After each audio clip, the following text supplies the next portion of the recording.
Hello മച്ചാൻസ്, മേഹു ഹാഷി. അപ്പോൾ ഇന്നലെ പറഞ്ഞതുപോലെ നാട്ടിലേക്കുള്ള വരവ് അതായിരുന്നു ഇന്നത്തെ എൻ്റെ പരിപാടി. Evening 4:20 train. കെട്ടുംപാണ്ടൊക്കെ കെട്ടിപ്പറക്കി കറക്റ്റ് ടൈമിൽ തന്നെ സ്റ്റേഷനിലെത്തി. ഇതിനൊക്കെ ആണെങ്കിൽ ഉടുക്കത്തെ വെയിറ്റും ഇതും തൂക്കി എൻ്റെ പോകി എത്തിയപ്പോൾ തന്നെ ഞാൻ സൈഡായി. എങ്ങനെങ്കിലൊക്കെ ഇതൊന്ന് ഇറക്കി വെച്ച് സീറ്റിലൊന്ന് ആസനസ്ഥനാവാന്ന് വെച്ച് നോക്കുമ്പോൾ എല്ലാ ഡോറും ഉള്ളിൽ നിന്ന് പൂട്ടി വെച്ചേക്കുന്നു. കുറേ നേരം വെയിറ്റ് ചെയ്യുന്നെങ്കിലും ഡോറ് തുറന്നിരുന്നില്ല. ക്ഷമയുടെ നെല്ലിപ്പല കടന്നെന്നായപ്പോൾ എല്ലാം തൂക്കിയെടുത്ത് പിന്നെയും ബാക്കിലോട്ട് പോയി. അവിടെ ഒരു ഡോർ ഓപ്പൺ ആയിരുന്നു. വേറെയും ഒരുപാട് പേര് വെയിറ്റ് ചെയ്യുന്നുണ്ടായിരുന്നു, വയസ്സായവരും കുഞ്ഞുങ്ങളെയും കൊണ്ട് നിൽക്കുന്നവരൊക്കെ. ഡോറ് പൂട്ടിയിട്ടതിൻ്റെ ദേഷ്യത്തിൽ ഞാൻ കയറിയ എൻട്രൻസ് മുതൽ എൻ്റെ സീറ്റ് എത്തുന്നവരെയുള്ള എല്ലാ ഡോറും തുറന്ന് മലത്തി അങ്ങ് വിട്ട്.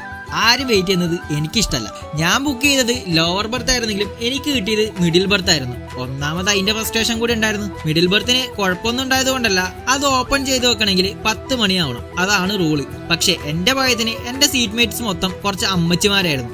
ഒരു 8:30 വരെ അവരുടെ കുടുംബശ്രീ യോഗവും കുറ്റം പറച്ചിലൊക്കെ കേട്ട് അങ്ങനെ അങ്ങ് ഇരുന്ന്. അതോടെ ഏതായാലും ബോറടിച്ചില്ല. കൃത്യം 8:30 കഴിഞ്ഞപ്പോഴേക്കും ഫുഡും കഴിച്ച് അവരങ്ങ് കിടന്നു. ഇപ്പൊ എന്തായി, രോഗി ഇച്ഛിച്ചതും പാല്, വൈദ്യം കൽപ്പിച്ചതും പാല്. രാവിലെ 5 മണിക്ക് സ്റ്റേഷനിലെത്തി. വല്ലാത്തൊരാശ്വാസം തന്നെ. സ്റ്റേഷനിൽ ഇറങ്ങി 2 വണ്ടി മാറിക്കയറി വേണം വീടെത്താൻ. പക്ഷേ എന്തോ ഭയത്തിന് ലാഗില്ലായിരുന്നു. കറക്റ്റ് ടൈമിൽ തന്നെ എനിക്ക് ബസ്സൊക്കെ കിട്ടി. അറ്റ് ലാസ്റ്റ് ഫൈനൽ ഞാൻ എൻ്റെ ടെറിട്ടറിയിൽ എത്തിയിരിക്കുന്നത് ഗൈസ്. ഇതാണ് ഞാൻ പറഞ്ഞ എൻ്റെ ആ കംബാക്ക് മൊമെന്റ്. ബാക്കിയുള്ള പരിപാടികൾ വരുന്ന വീഡിയോസിൽ. അപ്പോൾ പുതിയൊരു വീഡിയോ ആയിട്ട് വരുന്നവരേക്കും തൽക്കാലത്തേക്ക് സൈൻ ഔട്ട്. വണക്കം.